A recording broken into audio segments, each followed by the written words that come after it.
paanan ng krus. Puno ng kalungkutan ang paligid at imo'y dala ng ihip ng hangin. At pagbuliglig ng kalangitan, ang bigat ang mga kaganapan. Ang mga tapat na halagang ni Jesus ay nananapoy at nangungulila matapos ang kamatayan niya sa krus. Kabilang narito ang pinakamalapit niyang kababagihang disipulo at kaibigan na si Santa Maria Magdalena. Ang mga disipulo ng ating Panginoong Jesucristo, San Lazaro de Betania, ang kaibigang minamahal ni Jesus at kapatid nila Santa Marta at Santa Maria ng Betania. Nang siya ay pagkasakit, ito ay ipinaalam kay Jesus na nagsabi, ang pagpapakasakit ni San Lazaro ay para sa karangalan ng Diyos. At tinangisan ni Jesus ang kanyang pagkamatay. Kahit 4 na araw na siyang patay, ay muli siyang binuhay ng Panginoon.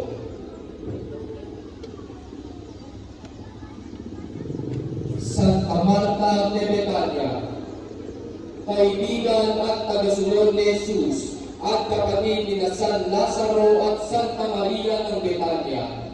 Nang mamatay si Lazaro, ay siya humiling kay Jesus upang muling buhayin ang kanyang kapatid. Siya rin ang tagasilbi o tagapagluto ng ating Panginoon.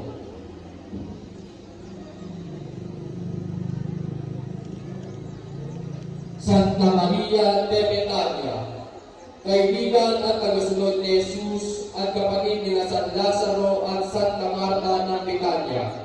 Nang si Jesus ay nasa bahay ni Simon na Kentomi, 6 na araw bago ang pista ng Paskwa, pinuhusan niya ang ulo at paa ni Jesus ng isang pabango at pinahiran pa ng buhok niya. Sinitas niya ni Judas Iscariote dahil sa pagsasayang niya ng mamahaling pabango.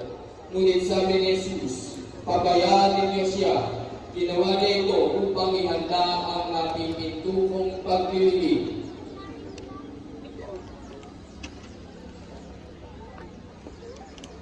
Santa Juana de Cusa, ang asawa ni Cusa, isang katiwala ni Herodes Antipas, pagkatapos na pagalingin sa isang sakit, kasama si Susana, siya ang itaglingkod kay Jesus at sa mga alagad, gamit ang sarili niyang mga ari-arian upang ipangtustos sa pangangailangan.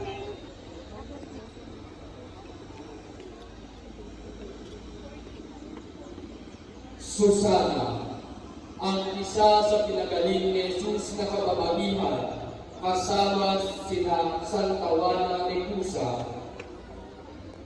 Ipinagbigyan rin ang kanilang mga ari-arian upang gamitin sa pangtustos sa pangangailangan ng mga alagad.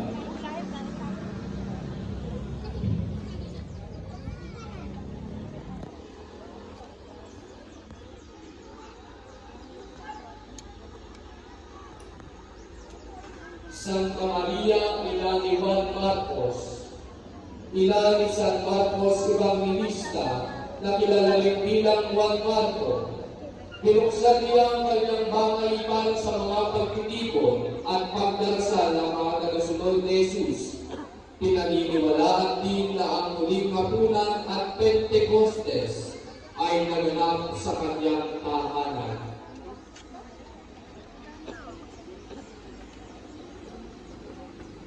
San Jose ng Arimatea, isa ring matuwid na kasapi ng Sanhedrin at lihim na disipulo ni Jesus.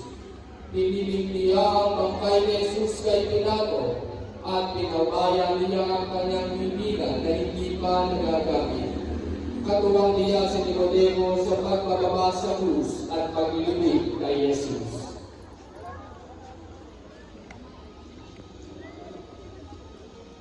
San Nicodemo, ang Pariseo na sikretong disipulo ni Jesus at kasapi ng Sanhedrin, ang kataas-taasang hukuman ng mga Hudyo. na kinabibilangan ng 70 na miyembro na pinamumunuan ng pinakamataas na saserdote. Isa siya sa tumutog sa paglinis kay Jesus at tumulong kay San Jose ng Arimatea sa pagbibigay kay Jesus sa pamamagitan ng paglalagay ng pabango. Santa Maria Cleope, ang asawa ni San Cleopas na kapatid ni San Jose, asawa ni Maria at ina ni San Judas Tadeo at Santiago Menor.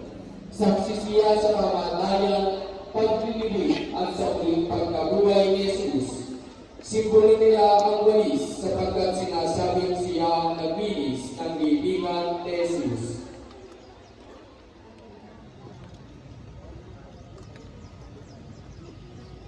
Santa Maria Salome, ang asawa ni Zebedeo at ina ni Santiago Mayor at San Juan Evangelista. Ang pangalang Salome ay mula sa salitang Hebreo na ang kahulugan ay kapayapaan. Saksi rin siya sa paghihirap, pagkamatay at muling pagkabuhay ni Jesus. Hawak niya ang insensaryo, tanda ng pagsasakripisyo at pananampalataya kay Jesus.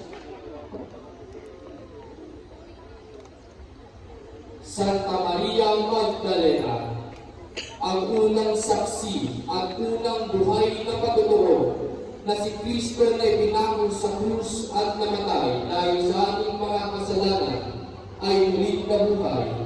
Nakausap niya si Jesus at hindi ito nakilala sapagkat ang kanyang puso, mga mata at kalooban ay nalalungkungan ng matinding kapighatian.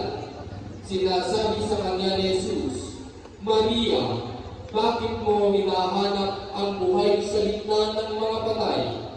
Bumalik ka sa Galilea at ibalita mo sa kanila na ako ay muling nabuhay. Siya ay binansagang apostolorum at pwedeng ititulo ay ang unang saksi sa Panginoong muling nabuhay. San Juan Apostol at Evangelista, ang alagad at kaibigang minamahal ni Jesus, anak ni Maria Salome at kapatid ni Santiago Mayor.